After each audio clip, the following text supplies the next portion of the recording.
Jamie Stewart, welcome back to Into Boxing. Another week, another bubble. Hey up, another week, another. How are you, mate? I'm all right. I'm not too bad this time round. Well, you've got a bit longer to prepare. If you know. I've had a bit longer to prepare. Yeah, I had a bit of a scare early training days for this with a COVID scare, but come back negative. Good. What So happened? You uh, thought you had. I was running in sweatsuits in the rain, and it must have just caught up with me and given me a cold. But I was bad for like 3 days. Yeah, scary at the minute. It's scary. If you know, if a fighter comes down with that, and it doesn't matter who you are, if you're at Anthony Joshua level, if you start showing symptoms, you're in a bit of trouble. Yeah, definitely. To be fair, I was only bad for 3 days, and then we were back in the gym sweating it out. So Good. we're all good now.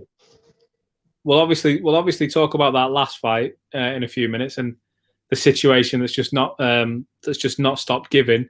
But before we do, you've got a fight this week.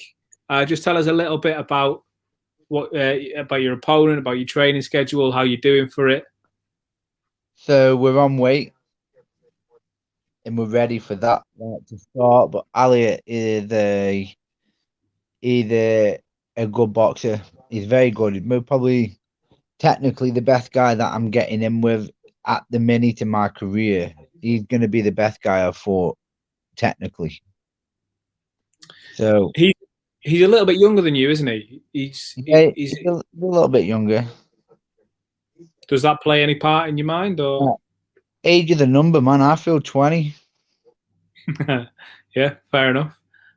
You say he's technically the best that you've been in with, or you will have been in with. Yeah. What do you know about him? What have you seen? What makes you say that? He throws a nice right body shot. I just think technically he's a good boxer. He's southpaw. He throws that body shot well with the left hand. I've done my research. I know what we need to do, and it's executing it. If we can execute the first round, then I think we'll smash it all the way through. Obviously, I know you can't go into too much detail, but what is your strategy? Because and I don't just mean for this fight. I mean in general, because you're at a stage now in your career where you're beginning to make a bit of a name for yourself. A couple of high-profile fights, no losses. You don't have any KOs on the professional record yet. So is it a case of you want to hone your craft as a good boxer, maybe not so much as a puncher, or are you looking to maybe you want to start getting some more numbers in that column? What's the plan moving forward? Well, basically, I box on the back foot. I do so.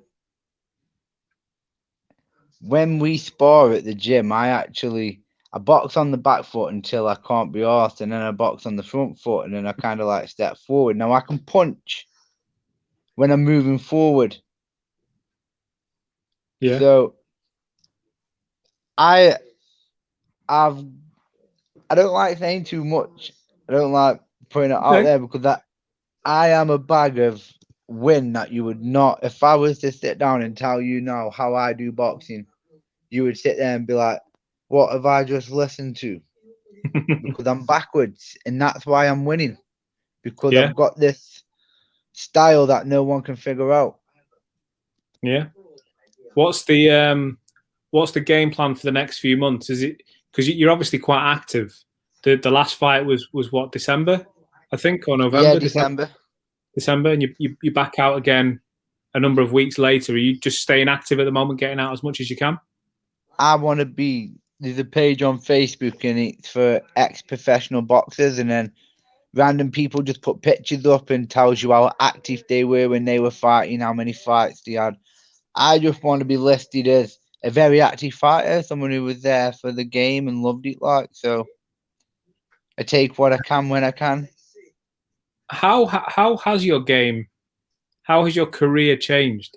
Because the last fight you were on the Anthony Joshua World Heavyweight title undercard, and you've come away undefeated.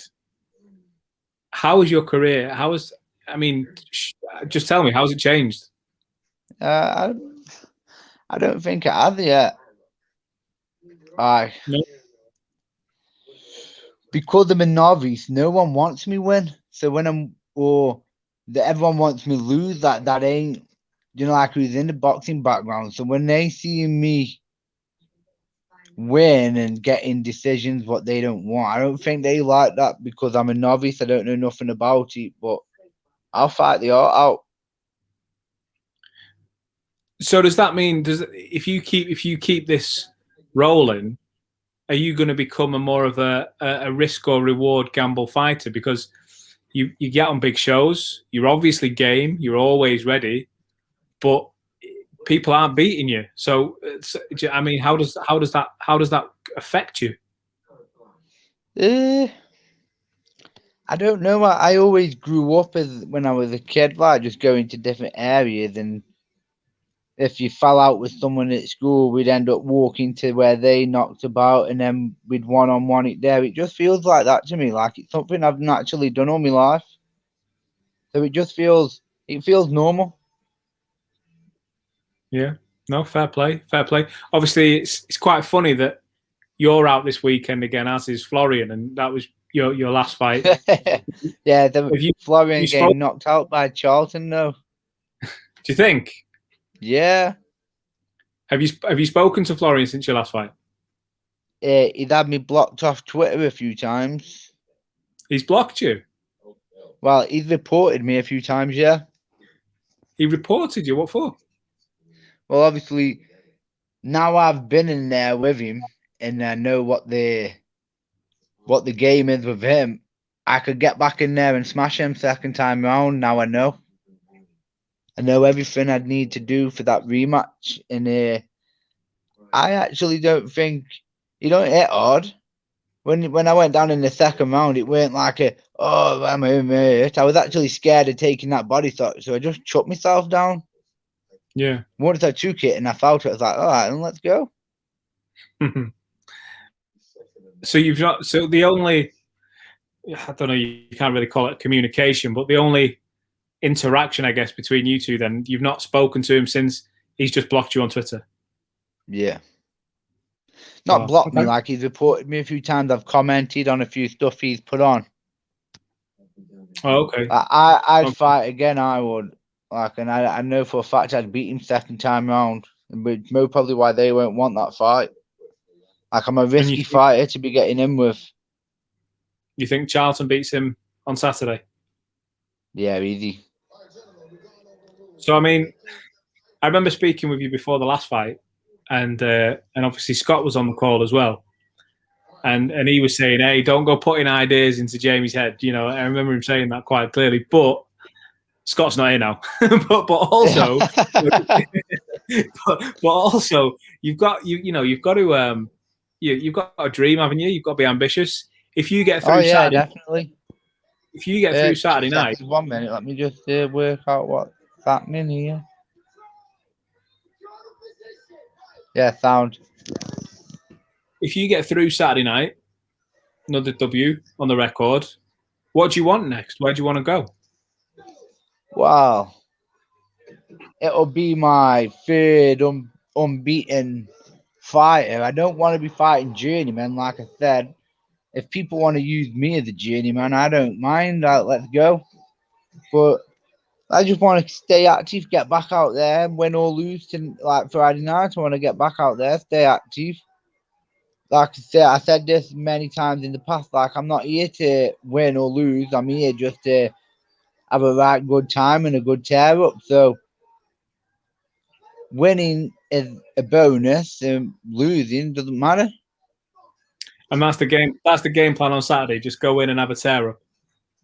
Oh no, I've had the best sparring for this, and we know what to do. We've gone over the game plan. I've just got to execute it, which I don't seem to do sometimes. Yeah, no, fair enough. Talk to me a little bit about life inside the bubble. What's it like in there? What are you getting on with? I brought my PlayStation this time, like, so I got Netflix. I got Assassin's Creed. I'm good this time round. I've brought my omelette maker, loads of food. I'll be. You're not going to What's want to his leave. name now? I'll be Jamie Oliver tomorrow. You're not going to want to leave. What you're watching on Netflix? Fighter. Not Fighter. Fighter. Kingdom. I'm not seeing it. It's good. It's about cage fighting. I'm watching Money Heist at the minute. Oh yeah, I've watched Money Heist. Oh, something else, mate. I'm addicted. But well, listen. I'm not going to keep you all night. We said we'd have a quick catch up. We're going to speak after your fight night. But it's good to see you out on the circuit. It's good to see that you're getting busy. And I'm guessing if you get through Saturday night, Matchroom, the Anthony Joshua cards you were on last time out, it looked like everything went well for you. Maybe we see you on another big card in the near future. Say again? Maybe we see you on another big card in the future. Hopefully. Like that, I fight anyone. I'm not scared of anybody. I'm tough enough to get him with anybody. So, do you want to give Florian a good luck message for his fight on Saturday? Do you want to give Florian MARKU a good luck message? A good luck, like he's going to need it any. Like I think I'm not going to say that it's over 50-50 matchup. I think it's 50-50 as it is. Like I can take a punch. So for someone who can't, he's gonna say if Charlton can't take a punch, he's getting knocked out. And that's as simple as it is, isn't it? Like, so I think it's either one's fight and it's whoever sets it up better. I think Florian has shown, maybe not against yourself, but he has shown that he can put people to sleep. So he's definitely fighting in there, isn't he? It should be a good fight. Yeah, that one. He's definitely got it to win. But from what I've actually heard, I don't think he will. Yeah. No, fair enough. Well, listen, we'll have a catch up after your fight next week. When maybe we're talking about another W, and we'll catch up on all the boxing action that's going on a busy weekend. And listen, mate, all the best for it. Thanks, Chris. Thank you very much.